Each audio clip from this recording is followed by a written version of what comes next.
واجب احترام بھائی بزرگوں دوستوں،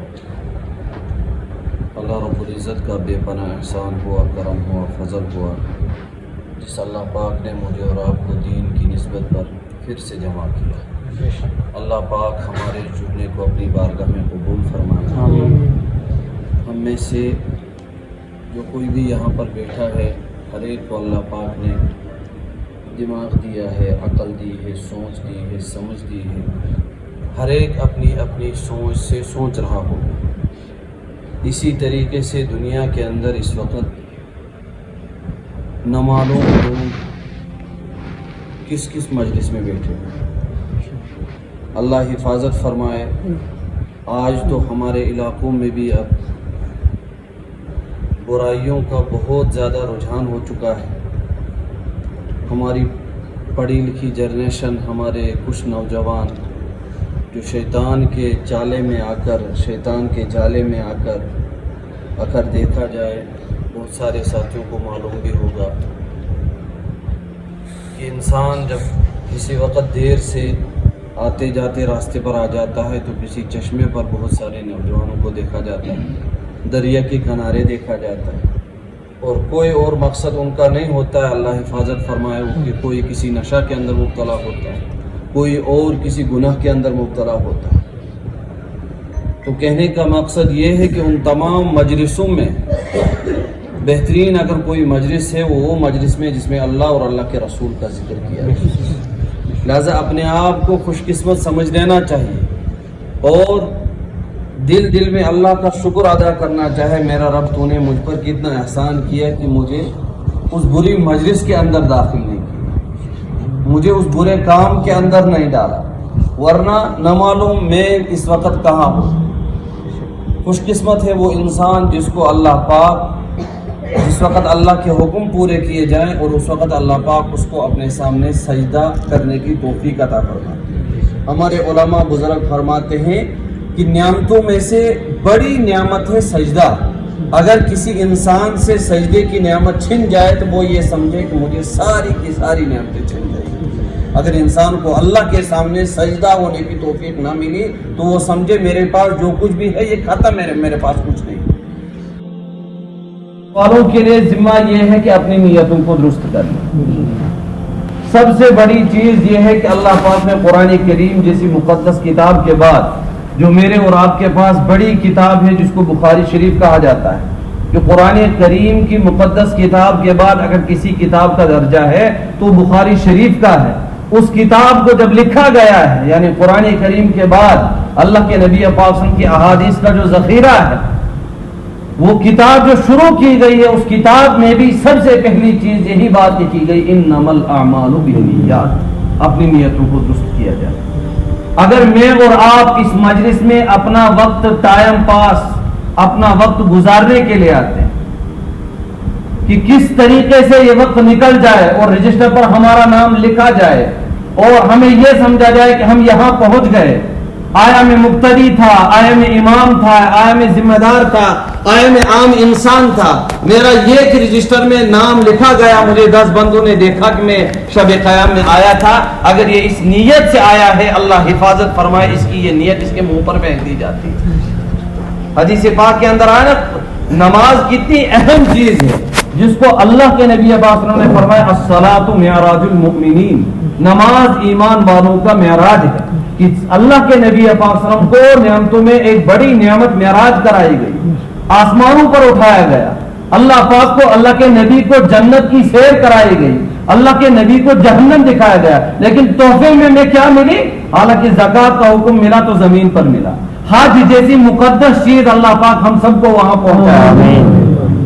کتنی مقدس چیز، لیکن اللہ پاک نے حکم فرمایا تو زمین پر فرمایا۔ قرآن جیسی مقدس کتاب اللہ کے نبی پاک مکہ میں ہے تو قرآن مکہ میں، اللہ کے نبی پاک مدینہ میں ہے تو قرآن، لیکن نماز اتنی اہم چیز ہے کہ اللہ کے نبی کو اس دھرتی پر نہیں دی بلکہ اوپر بلایا اور وہاں پر اللہ پاک نے عرش عظیم پر نماز جیسا تحفہ عطا فرمایا۔ لیکن یہاں سے تو اتنی اہمیت ہے نماز کی، یہاں سے اللہ پاک کہتے ہیں فویل للمصلین، ہلاکت اور بربادی ہے نماز پڑھنے والوں کے لیے۔ کیوں؟ جو بات آپ کو سمجھانے جا رہا ہوں وہ یہ کہ آگے اللہ پاک فرماتے ہیں الذین هم یراؤون ویمنعون الماعون، وہ لوگ اللہ کے لیے نماز نہیں پڑھتے ہیں، وہ دکھلاوے کے لیے نماز پڑھتے ہیں۔ لہذا جو دکھلاوے کے لیے یہ اتنا مقدس اہم، اسی وجہ سے کہا گیا کہ نماز کے اندر آپ اپنے رکوع کو طویل کر رہے ہو، اپنے قیام کو لمبا کر رہے ہو، اپنے سجدے کو لمبا کر رہے ہو، اس وجہ سے کہ مولانا صاحب مجھے دیکھ رہے ہیں، اگر میں جلدی سجدہ کروں گا تو کہیں گے کیسی نماز پڑھتا ہے۔ حاجی صاحب مجھے دیکھ رہے ہیں، میں اپنے سجدے کو تھوڑا لمبا کروں گا تاکہ یہ دیکھ لے کہ اچھی نماز پڑھ رہا ہے۔ فرمایا سب سے بڑا شرک تو یہی ہے، یہ اللہ کے لیے پڑھ ہی نہیں رہا ہے، یہاں تو شکل بنائی ہوئی ہے، ورنہ تو یہ کہیں اور ہے۔ اسی وجہ سے علامہ اقبال نے کہا تھا سجدہ عشق ہو تو عبادت میں مزہ آتا ہے، خالی سجدوں میں تو دنیا بسا کرتی۔ لوگ کہتے ہیں بس فرض ادا کرنا ہے، ایسا لگتا ہو جیسا قرض لیا ہو رب سے، تیرا سجدہ کہیں تجھے کافر نہ بنا دے، تو جھکتا کہیں اور ہے اور ہوتا کہیں اور۔ کہیں ایسا نہ ہو کہ میری اور آپ کی نماز، حدیث پاک کے اندر آیا جب انسان اچھی نیت سے اور اچھی طریقے سے نماز نہیں پڑھتا ہے، اللہ کے نبی صلی اللہ علیہ وسلم نے فرمایا سب سے بدترین چور وہ ہے جو نماز کے اندر چوری کرتا ہے۔ اور یا رسول اللہ نماز میں کوئی چوری کرے گا؟ کہا ہاں، نماز میں چوری کرنے والا وہ انسان ہے جو اپنے رکوع کو صحیح ادا نہیں کرتا ہے، جو اپنے سجدے کو صحیح ادا نہیں کرتا ہے۔ حدیث پاک کے اندر آیا جب انسان نماز کو اچھی طرح نہیں پڑھتا ہے تو کالے کپڑے میں لپیٹ کر اس کے منہ پر پھینک دی جاتی ہے، اور یہ نماز بددعا کرتی ہے جس طرح تو نے مجھے برباد کیا اللہ تجھے بھی برباد کر۔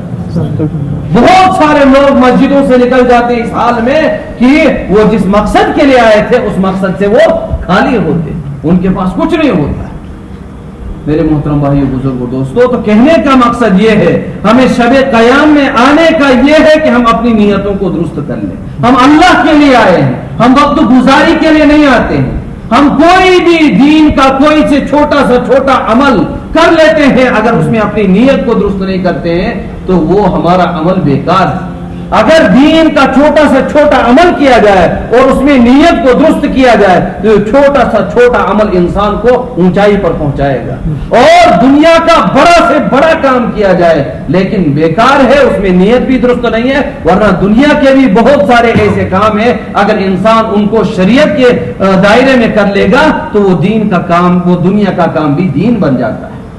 میں نے گزشتہ جمعرات کو بھی آپ کے سامنے اس بات کو دہرایا تھا، میں اور آپ بیت الخلا جاتے ہیں اور ہم اس کو اللہ کی نعمت نہیں سمجھتے، میں اور آپ راستے چلتے ہیں ہم اس کو اللہ کی نعمت نہیں سمجھتے ہیں، میں اور آپ صبح شام کو سو رہے ہیں اور ہمیں کچھ معلوم نہیں کہ میری آنکھیں کس طرح بند ہو گئی، اور صبح میں اٹھا مجھے کچھ معلوم نہیں کہ میری آنکھیں کس طرح کھلی، اس کو ہم نے کبھی نعمت سمجھا ہی نہیں۔ میرے بھائیو بزرگوں دوستو، اگر انسان دیکھے تو اللہ پاک نے اس انسان کو بہت ساری نعمتوں سے نوازا ہے، اور ان نعمتوں میں ایک بہت بڑی نعمت جو مجھے اور آپ کو ملی ہے وہ ایمان کی دولت ملی ہے، جس کے بدولت میں اور آپ اس مسجد میں جمع ہو جاتے ہیں، اپنی مسجدوں میں جمع ہو جاتے ہیں، اپنے علاقوں میں دین کی نسبت پر جہاں پر بھی جمع ہو وہ کیا ہے، وہ لا الہ الا اللہ محمد رسول اللہ صلی اللہ علیہ وسلم کی نسبت پر جمع ہو جاتے ہیں۔ لہذا میرے بھائیوں بزرگوں دوستوں، ہم شب قیام میں آتے ہیں، ہم اپنی نیتوں کو درست کر لیں۔ اگر کوئی مہینے میں ایک مرتبہ آتا ہے اس میں بھی اپنی نیت کو درست نہیں کر رہا ہے تو اپنی قبر کا نقصان کر رہا ہے، وہ اپنی آخرت کا نقصان کر رہا ہے۔ کوئی بھی دین کا کام لے لو، چاہے وہ مکتب کا ہو، چاہے مدرسے کا ہو، چاہے مسجد کا ہو، چاہے دعوت و تبلیغ کا ہو، چاہے تصنیف کا ہو، جو کوئی بھی کام ہو، جب تک اس میں اپنی نیت درست نہ ہو تب تک وہ عمل بیکار ہے، بیکار ہے، بیکار ہے۔ اللہ کے نبی پاک صلی اللہ علیہ وسلم نے کتنی باتیں اسی نیت پر فرمائی کہ نیت درست ہو تو انسان کی بڑی سی بڑی ہجرت بھی انسان کے لیے کامیابی، اور اگر انسان کی نیت درست نہ ہو تو یہ بڑی سی بڑی ہجرت بھی دین کے لیے کرے گا تو یہ انسان ناکام ہے۔ ہم دیکھ رہے ہیں، ہم صرف آج کل کا نوجوان بھی، آج کل جو بھی کسی تنظیم کے ساتھ ملا ہوا ہے، دعوت و تبلیغ کی محنت کے ساتھ ملا ہے، مدرسے کے ساتھ ملا ہے، مکتب کے ساتھ ملا ہے، دنیا کے سکول میں کہیں ٹیچر ہے، لیکن آج ہم اللہ کے نبی پاک صلی اللہ علیہ وسلم کی زندگی کو نہیں پڑھ رہے۔ سفر المظفر کا مہینہ چل رہا ہے، اس میں کتنی بڑی تاریخ لکھی ہے جناب محمد رسول اللہ صلی اللہ علیہ وسلم کی۔ یہی تو وہ مہینہ ہے جس مہینے میں اللہ کے نبی پاک صلی اللہ علیہ وسلم کو مکہ سے مدینہ کا ہجرت کا حکم ہوا۔ اور اللہ کے نبی پاک صلی اللہ علیہ وسلم سفر مظفر کے آخری ہفتے میں اور مکہ سے مدینہ ہجرت کر گئے. جب حالات یہاں تک پہنچ گئے کہ اللہ کے نبی پاک صلی اللہ علیہ وسلم ایکوں کو دعوت دینے لگے تو اس وقت جو رئیس تھے ابو جہل تھا, عتبہ تھا, شیبہ تھا, مغیرہ تھا, یہ بڑے بڑے جو اس وقت کے رئیس تھے مکہ کے اور کفر کے اندر مبتلا تھے, تو انہوں نے کہا یہ دن بدن اللہ کے نبی پاک صلی اللہ علیہ وسلم کا دین بڑھتے جا رہا ہے, اگر ہم اس کو اسی طرح چھوڑ دیں گے تو کل تو ہمیں اپنا کوئی رشتہ دار بھی ہمیں قریب نہیں آئے گا, ہمارا بچہ ہمارے قریب نہیں آئے گا, لہذا اس کے لیے کوئی نہ کوئی محنت کرنی پڑے گی جس سے اللہ کے نبی پاک صلی اللہ علیہ وسلم کے یہ دین ختم ہو جائے اور ان کا نام ختم ہو جائے, اور جو یہ کلمہ لے کر پھر رہے ہیں اس کلمے کا نام و نشان نعوذ باللہ ختم ہو جائے. فرمایا انہوں نے میٹنگ, انہوں نے مشورہ کیا, اور مشورہ کرنے کے بعد یہ طے ہو گئی بات کہ دار الندوہ ایک بہت بڑی جگہ ہے, وہاں پر ہم سب جمع ہو جائیں گے اور وہاں پر کوئی مشورہ لے لیں گے. لکھا ہے قوم سمود کے اندر بھی جس وقت حضرت صالح علیہ السلام کو اللہ کا حکم ہوا تھا اس وقت بھی 9 بندے تھے جو اپنی جہالت پر تھے اور کفر پر تھے, اور وہ اللہ کے نبی حضرت صالح علیہ السلام کے خلاف تھے, اور آج بھی یہاں اللہ کے نبی پاک صلی اللہ علیہ وسلم کے خلاف جو تھے بڑے بڑے 9 ہی گروہ انٹال تھے.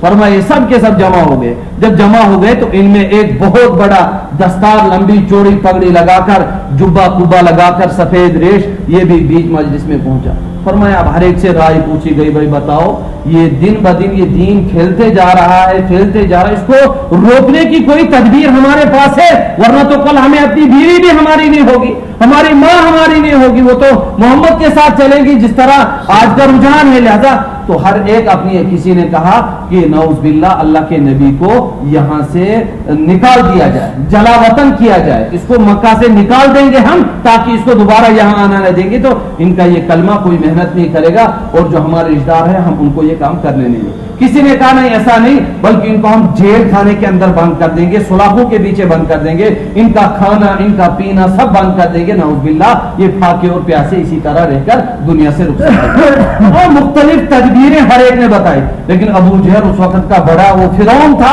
اس نے کہا نہیں ایسا کام نہیں چلے گا, ہم یہ کام کریں گے نعوذ باللہ ثم نعوذ باللہ, ہم یہ کریں گے کہ اللہ کے نبی پاک صلی اللہ علیہ وسلم کو ہی ختم کر دیں گے اور دین بھی ختم ہو جائے گا.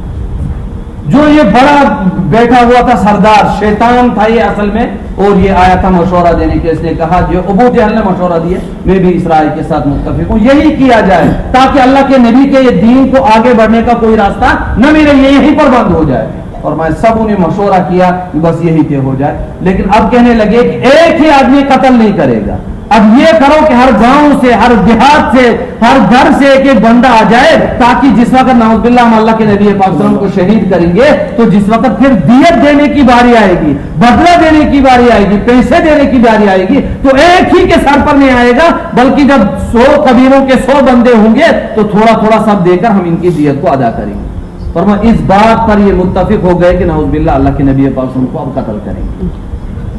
یہاں سے اللہ پاک کا حکم ہوا, اے میرے محبوب آپ کے دشمن آپ کے بہت زیادہ خلاف ہو چکے ہیں اور آپ کو اب مکہ میں رہنے کی ضرورت نہیں, آپ وہاں سے چلے جاؤ. حالانکہ حضرت ابوبکر صدیق رضی اللہ عنہ کب سے انتظار کر رہے ہیں, اے اللہ کے نبی پاس میں آپ حکم فرما دیجئے, میں 2 مہینوں سے 2 اونٹنیوں کو بہترین چارہ بہترین گھاس کھلا رہا ہوں تاکہ جس وقت میں اور آپ مکہ کی طرف ہجرت, مدینہ کی طرف ہجرت کریں ہماری سواری عمدہ سے عمدہ ہو. اللہ کے نبی پاک نے فرمایا ابوبکر جب تک اللہ کی طرف سے حکم نہ ہوگا تب تک ہم مکہ سے نکلیں گے نہیں. فرمایا جب ان کو کفار نے مشورہ کیا تو یہاں سے اللہ کا حکم ہوا, رات کے تاریخی کے اندر اللہ کے نبی پاک صلی اللہ علیہ وسلم کو حکم ہوا کہ آپ کو مکہ سے نکلنا ہے. لیکن حالات یہ ہیں یہاں سے تو یہ در پہ ہیں, ہر ایک گھر سے ایک ایک جوان تیار ہے کہ اللہ کے نبی کا گھر کا محاصرہ کیا جائے, اور مشورے میں طے ہوا کہ فلاں دن کو یا اسی دن کو جو بھی دن تھا کہ آج کی رات اللہ کے نبی کے گھر کا محاصرہ کیا جائے. فرمایا لکھا ہے کتابوں کے اندر 100 جوان متعین کیے گئے جو اللہ کے نبی پاک صلی اللہ علیہ وسلم کے گھر کا محاصرہ کیے ہوئے بیٹھے تھے. فرمایا لیکن باہر سے تو کفار کا محاصرہ ہے, اندر اللہ کے نبی پاک صلی اللہ علیہ وسلم حضرت علی المرتضی رضی اللہ تعالیٰ عنہ کے ساتھ بیٹھے ہیں اور معلوم ہے کیا کر رہے ہیں. یہاں سے تو کفار اتنے خلاف ہو گئے کہ آپ اپنے گھر کو چھوڑنے کے لیے تیار ہیں, لیکن یہاں سے حالات یہ ہے کہ حضرت علی کو اندر کیا کر رہے ہیں, اللہ کے نبی پاک نے اے علی یہاں بیٹھو, جو میرے گھر کے باہر محاصرہ کیے ہوئے ہیں، انہی لوگوں کی امانتیں میرے پاس ہیں، میں آپ کو یہ دے دیتا ہوں، صبح آپ ان کی امانتیں ان کے گھروں میں پہنچا دیتا ہوں۔ یعنی یہاں سے اللہ کے نبی صلی اللہ علیہ وسلم پر اتنا بھروسہ ہے کہ مکہ میں آپ سے زیادہ امانت دار کوئی ہے ہی نہیں، لیکن یہاں سے اندر سے جو فرعونیت ہے، جو شرک ہے، جو بدعت ہے، جو اندر سے اپنی وہ کڑن ہے اور اپنے بتوں کا وہ بنا ہوا جو ہے اندر سے کڑن ہے کہ کب نعوذ باللہ اللہ کے نبی کو ہٹائیں، لیکن یہاں سے کفار کو بھی اتنا یقین ہے کہ آپ سے زیادہ امانت دار کوئی ہے ہی نہیں۔ اللہ کے نبی پاک صلی اللہ علیہ وسلم اندر حضرت علی کو ایک ایک چیز دے رہے ہیں کہ فلاں کی ہے، فلاں کی ہے، لہذا مجھے حکم ہے ہجرت کرنے کا، آپ صبح یہ پہنچا دینا۔ فرمایا رات کے وقت اللہ کے نبی پاک صلی اللہ علیہ وسلم کو جب نکلنے کا وقت آ گیا تو حضرت علی المرتضیٰ کو اٹھا کر ہاتھ میں لے کر اور اپنے بسترے میں سلا دیا، اور اللہ کے نبی پاک صلی اللہ علیہ وسلم کھڑے ہو گئے اور ہاتھ میں مٹی کی ایک مٹھی لی اور سورہ یاسین کا دل، قرآن کریم کا دل، یاسین والقرآن الحکیم انک لمن المرسلین علی صراط مستقیم، یہ چند آیتیں فہم لا یبصرون تک پڑھ کر پھونک دیا، اور دروازے پر پہنچ کر جو ہی اللہ کے نبی پاک صلی اللہ علیہ وسلم کو اللہ کا ویسا حکم تھا باہر کی طرف پھینکا تو ایک ہوا پھیل گئی، اور وہ جو ایک مٹھی تھی وہ اتنی پھیل گئی کہ جس وقت انسان باہر ہم بھی جاتے ہیں، جس وقت ہوائیں چلتی ہے تو فوراً انسان اپنی آنکھوں کو رگڑتا ہے، تو یہ اتنی پھیل گئی کہ جو کفار تھے ان سب کے آنکھوں میں یہ پڑ گئی، اور یہ فوراً اپنی آنکھوں کو جب تک تو اللہ کے نبی پاک صلی اللہ علیہ وسلم کو بیچ میں راستہ ملا، اور اللہ کے نبی پاک صلی اللہ علیہ وسلم دشمنوں کے بیچ سے نکل گئے، لیکن کچھ معلوم نہیں ان کو۔ فرمایا جب صبح کا وقت ہو گیا تو انہوں نے کہا اللہ کے نبی پاک صلی اللہ علیہ وسلم چونکہ فجر کا وقت تھا آپ نکلتے نہیں نکلے، تو انہوں نے بڑھ چڑھ کر حصہ کیا کہ ہم اندر جائیں گے، نعوذ باللہ اللہ کے نبی پاک صلی اللہ علیہ وسلم کو باہر نکالیں گے۔ جب اندر گئے تو کیا دیکھتے ہیں، علی المرتضیٰ کو آپ کے بسترے میں پایا، تو پوچھنے پر حضرت علی المرتضیٰ نے کہا کہ اللہ کے نبی پاک صلی اللہ علیہ وسلم یہاں سے تو نکلے ہیں، یہاں نہیں۔ اللہ کے نبی پاک صلی اللہ علیہ وسلم اس وقت چلے گئے اور حضرت ابوبکر صدیق رضی اللہ عنہ کے گھر میں حضرت ابوبکر صدیق رضی اللہ عنہ سے کہا کہ اللہ کا حکم ہوا ہمیں ہجرت کرنی ہے، ہمیں مکہ کو اب چھوڑنا ہے۔ لکھا ہے حضرت ابوبکر صدیق رضی اللہ عنہ کی بیٹی نے اپنا دوپٹہ آدھا پھاڑ کر آپ کے لیے جو کھانا وغیرہ تیار تھا اس کو باندھ کر اللہ کے نبی پاک صلی اللہ علیہ وسلم کو ایک نام بھی رکھا ہے حضرت ابوبکر صدیق کی بیٹی کا، اس وقت وہ ادا پسند آ گئی کہ اپنے دوپٹے کو پھاڑ کر اس برتن میں وہ برتن اس کپڑے میں باندھ کر حوالے کر دیا، اور اللہ کے نبی پاک صلی اللہ علیہ وسلم حضرت ابوبکر صدیق غار سور کی طرف چل پڑے، اور صبح جب چرچا ہو گیا پورے دن چھان ماری کہیں نہیں ہے، یہاں سے اللہ کے نبی پاک صلی اللہ علیہ وسلم کو حکم ہوا آپ غار سور کی طرف چلے جائیے۔ اللہ کے نبی پاک صلی اللہ علیہ وسلم پہنچتے ہیں اور حضرت ابوبکر اندر چلے جاتے ہیں، غار کو صاف کرتے ہیں، حضرت اللہ کے نبی اور حضرت ابوبکر آگے جاتے ہیں کیونکہ بہت اونچی پہاڑی پر تھے، تو دیکھا کہ کفار کا رخ پہاڑی کی طرف ہے، یہی کی طرف آ رہے ہیں، پاؤں کے قدموں کو دیکھا جا رہا ہے کہ کہاں چلے گئے۔ فرمایا دیکھا گیا تو حضرت ابوبکر صدیق اور اللہ کے نبی پاک صلی اللہ علیہ وسلم غار کے اندر ہے۔ یہاں سے اللہ پاک نے اتنا انتظام کر دیا کہ میرا محبوب غار کے اندر ہو، میرا صدیق غار کے اندر ہو، اور ان کو کوئی تکلیف پہنچائے ایسا ہو نہیں سکتا ہے۔ فرمایا اللہ کے نبی پاک صلی اللہ علیہ وسلم غار کے اندر ہے، حضرت ابوبکر غار کے اندر ہے، اللہ پاک نے اس کو مکڑی کے مکڑے کو حکم دیا اور وہ فوراً آیا اور اس نے اس غار کو پورا باندھ دیا راتوں رات، اور کبوتر کو اللہ کی طرف سے حکم ہوا فوراً آ کر اس پر گھونسلہ بنائے اور اس کے اندر انڈے ڈالے اور اس کے اوپر بیٹھ جائے۔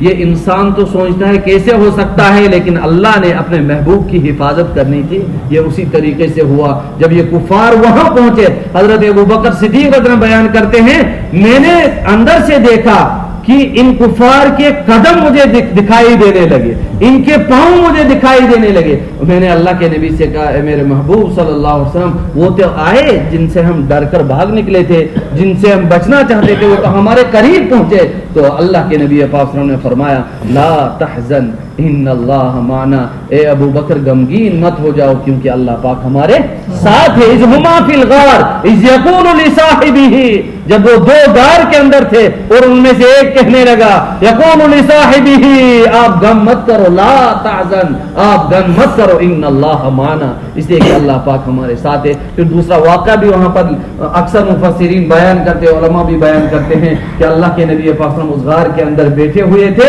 اور اس غار کا ایک سوراخ تھا، سب کو صاف کیا گیا لیکن وہ سوراخ جو غار کا تھا وہ کھلا رہا. اللہ کے نبی پاک صلی اللہ علیہ وسلم کو نیند آنے لگی تو حضرت ابو بکر صدیق رضی اللہ عنہ نے کہا اے اللہ کے محبوب آپ میری گود کے اندر سو جائیے, میں اس غار کے ساتھ ٹیک لگا لیتا ہوں. حضرت ابو بکر صدیق نے اپنے انگوٹھے کو, اپنے پیر کے انگوٹھے کو اس غار کے سوراخ پر رکھ دیا اور اللہ کے نبی پاک صلی اللہ علیہ وسلم کا سر مبارک گود میں رکھ کر اللہ کے نبی پاک صلی اللہ علیہ وسلم آرام فرما رہے ہیں. لیکن معاملہ یہ ہو جاتا ہے اس سوراخ سے ایک سانپ نکلتا ہے اور حضرت ابو بکر کے اس پیر کو ڈھس لیتا ہے, حضرت ابو بکر کے اس انگوٹھے کو ڈھس لیتا ہے. حضرت ابو بکر صدیق بیان کرتے ہیں اب یہاں سے خیال آیا کہ زہر جب اثر کرنے لگا اور درد زیادہ بڑھنے لگا تو یہاں سے سوچنے لگا اگر اپنے بہوں کو پیچھے کروں تو میرے گود میں تو رحمت للعالمین ان کو تو تکلیف پہنچے گی. آج کے نوجوان کو شرم نہیں آتی ہے کہ میرے محبوب کو تکلیف پہنچے گی میرے بدعمالیوں کی وجہ سے. آج سفید ریش والے کو خیال نہیں آتا ہے میں اللہ کے نبی کے دربار میں کل کیسے پیش ہو جاؤں گا.